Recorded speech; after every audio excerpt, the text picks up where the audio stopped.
Good morning. My name is Veronica Tessin. As the reference, this is a graph of Latin America.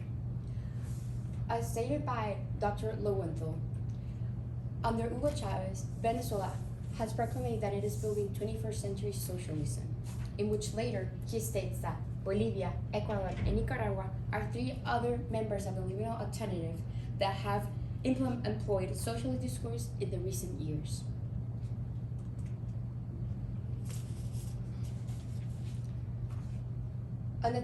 Exclaimed by a college board stimulus material by Dr. Jenfold, it is claimed how synchrony increases processuality and cooperation compared to control conditions.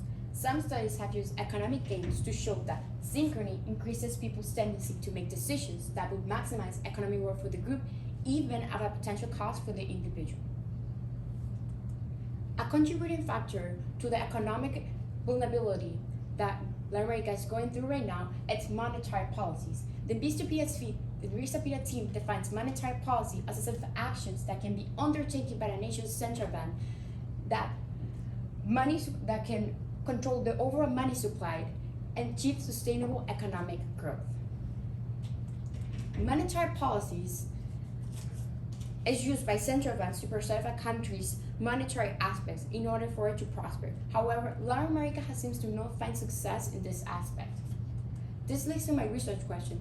In the 21st century, to what extent have monetary policies in Latin America negatively impacted the living conditions living conditions in the region? This generates the argument of how monetary policies in Latin America have negatively impacted the living conditions as that resulted in economic instability, lack of education, and social unrest.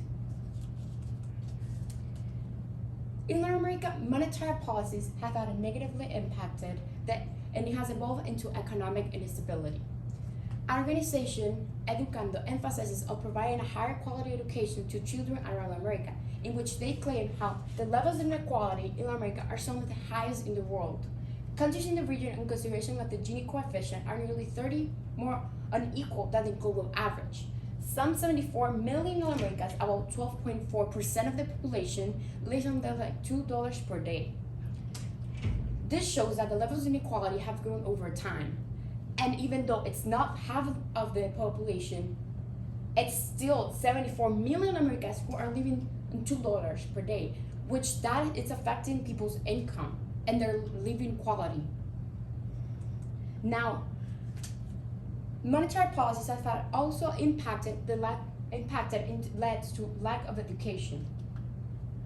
This graph shows the percent of 10 years old unable to read in Latin America and has grown from 51% to 62.5%. That's roughly 7.6 million Latin America children who are not being able to read. And this portrays how the quality of education of children have been affected, and this is the education they're receiving on a daily basis.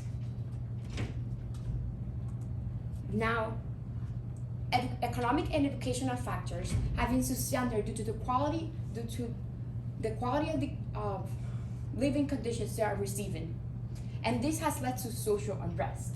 In which, in an article by Angel Centeno and Andres Lagos, it is claimed how there are two main challenges that Latin America currently faces in regard to violence. The first one is interpersonal violence throughout the region, and the second one is violence linked to organized crime, and especially in areas that are relevant for drug-related markets. This shows how the levels of violence have been increasing, and it has been affected. And while this could be for several reasons, it's definitely can be because of the economical issues Latin America is facing right now.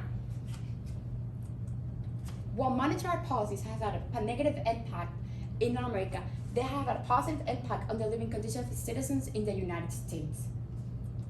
According to the Board of Governors of Federal Research System, it is stated how monetary policy in the United States compromises the federal research actions and communications to promote maximum employment, stable prices, and moderate long-term interest, the economic goals the Congress has instructed the Federal Reserve to pursue.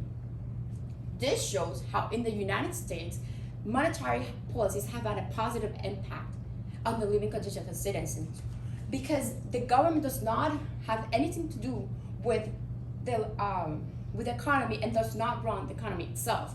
While this happens in the United States, it's not the same for Latin America. In Latin America, the governments are the one who control the economy, leaving all the power to them. And if it's not executed properly, it can lead to the consequences established before. Ultimately, monetary policies have had a negative impact on the living conditions of citizens in Latin America, which has evolved into economic instability, and that has led to a lack of education.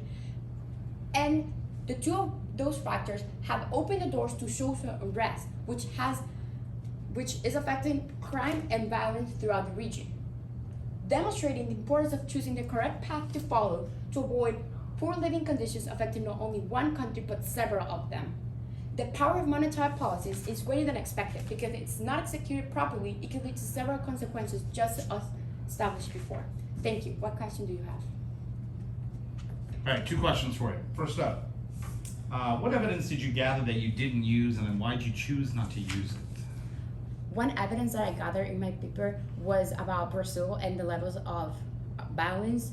However, I decided not to include it because I wanted to focus more on Latin America itself, not just in one country. So I decided to look for one that it's more abroad. Okay. And what advice would you have for other people that research this topic in the future? I would say that this topic, it's not an easy one because it includes several factors, because it talks about economy, and economy itself, it's very abroad. However, I would say that something to emphasize in is the living conditions and how economy itself can contribute to how people are living.